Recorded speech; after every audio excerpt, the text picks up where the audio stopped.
cheap rent and charge really cheap prices and still make a huge profit.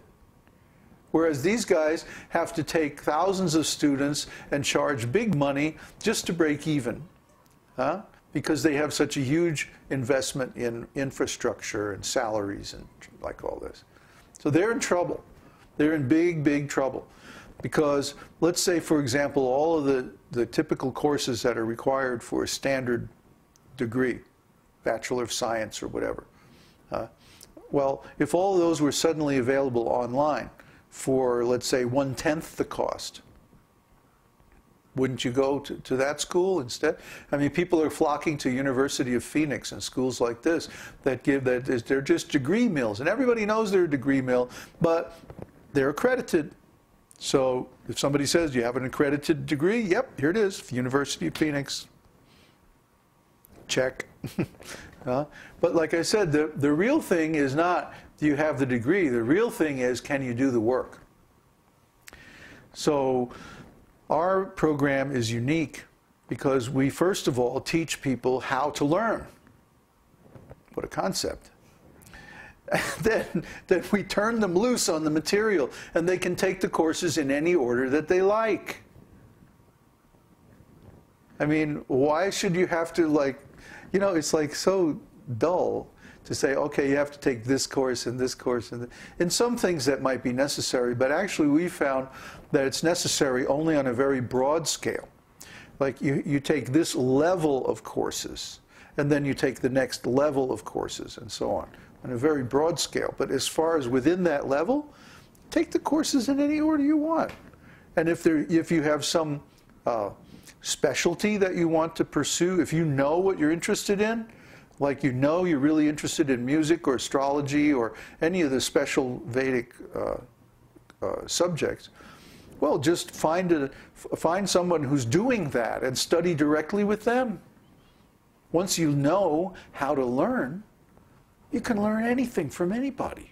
And we'll totally support you and encourage you and, you know, help you to do that. So our business model is actually future-oriented. We're ahead of the curve. We're maybe, you know, 3 to 5 years ahead of what other people are doing. And we know which way it's going to go because we've seen the same revolution happen in the computer industry, in the record industry, in the publishing industry. So it's definitely going to happen in the university education field next. And we're already there. We're already there. We already have the University of Higher Knowledge. We already have the whole plan mapped out. All we need is a place where we can do this. And because we're in cyberspace, we can go anywhere in the world and do it. So why not India, where it costs 1/10 as much to live as it does here in the States? But we went to the food store the other day and spent $150. Like, we haven't spent $150 on food since I can remember. I mean, it was because we got razor blades and butter and all this stuff like that. But still, I mean, $150? We were eating for a month on $150 in Chile. Yeah. So, yeah, let's go someplace that's nice and cheap, and also where we'll have, you know, nice people that we can relate to who are already devotees. And then we can very easily set up this online university, and basically we can become an influential force in transforming the educational environment, not by helping the existing universities, but by wiping them out. Well, actually, the market is going to wipe them out. We're just going to be there with the next stage and say, okay, here we are.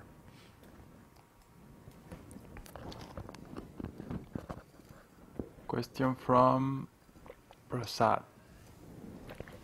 Dear Babaji, please accept my humble obeisance.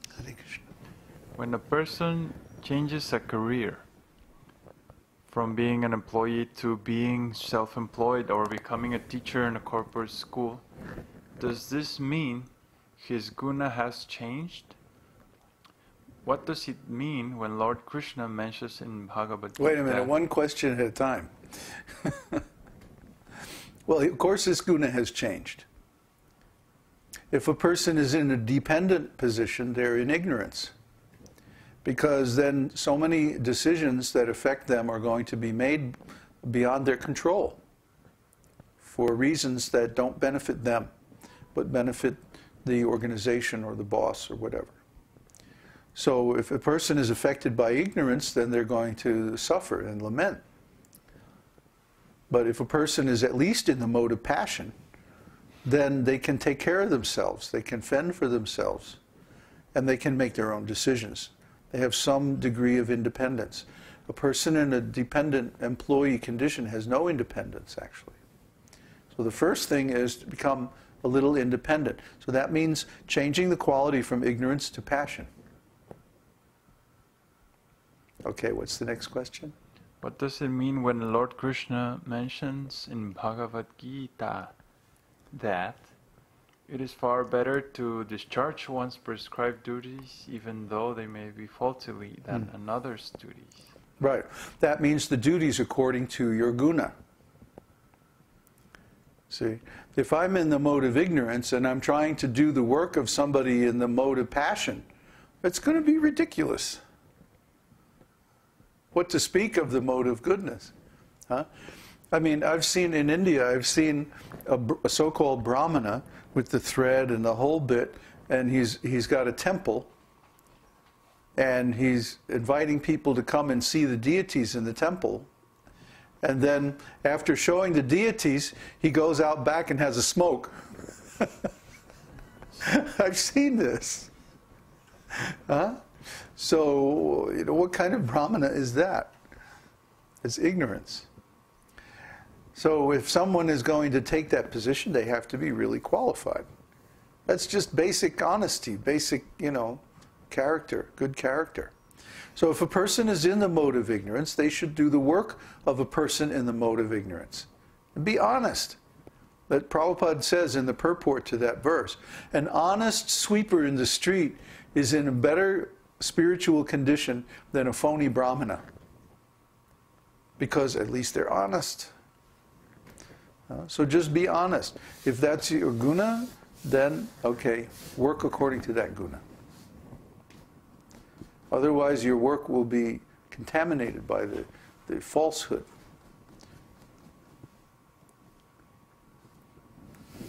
Okay? Here at the end, the reason I'm asking is because everyone serves others somehow for survival. Well, everyone serves others, but in what capacity? See, just like we are completely independent, and we have nothing to gain personally from the work that we're doing. But what we're doing is a service. And a service is something done by someone who is a servant. So we're serving. And who are we serving? We're serving everybody. We're serving the whole humanity.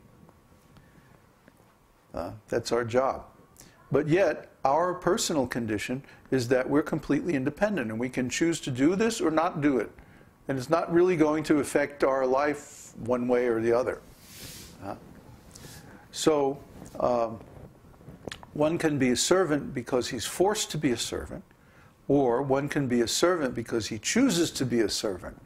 And that is a whole different bag of wax, or whatever, ball of something. Whole different bag. So, when you choose to be a servant, then you can serve with joy because you're not being forced, you see. It's not that if I didn't do this, we wouldn't be able to pay the rent tomorrow or something. You see. No. We can afford to tell the truth, the absolute truth, without any compromise, because the service is completely voluntary.